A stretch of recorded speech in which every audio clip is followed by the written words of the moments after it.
Tiklo ang isang pekeng dentista sa ikinasang entrapment operation ng Regional Anti-Cybercrime Unit Cordillera dahil sa pag-aalok umano ng serbisyong dental online. Patrol Woman Mary Grace Artizuela sa report.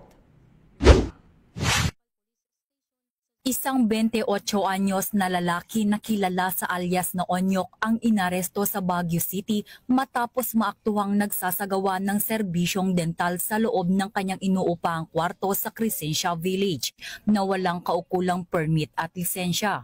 Ayon sa mga otoridad, ang operasyon na isinagawa batay sa isinagawang cyber patrolling kung saan natuklasan ng kanyang Facebook post na nag-aalok ng murang pagpapakabit ng braces. Dahil dito, ikinasang isang entrapment operation ng mga tauhan ng Baguio City at Mountain Province Provincial Cyber Response Team ng RACUCAR na nagresulta sa kanyang pagkakaaresto.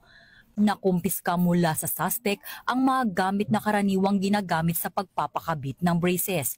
Ang suspect ay nahaharap ngayon sa kasong paglabag sa Republic Act No. 9484 o ang Philippine Dental Act of 2007 na may kaugnayan sa Cybercrime Prevention Act.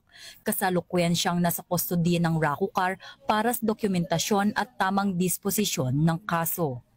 Ina-advise po namin na wag na po tayong magtangkilik through online. Alamin po natin kung yung ating katransang na dentist, siya ay licensed from PRC, nakapasa ba siya, nag-aaral ba talaga siya ng dentistry, para malaman natin na siya ay legit. Mula dito sa Campo Crame, ako ang inyong PNN correspondent, Patrol Woman Mary Grace Artizuela, nagbabalita para sa Police News Network, alagad ng batas, tagataguyod ng balitang pulis.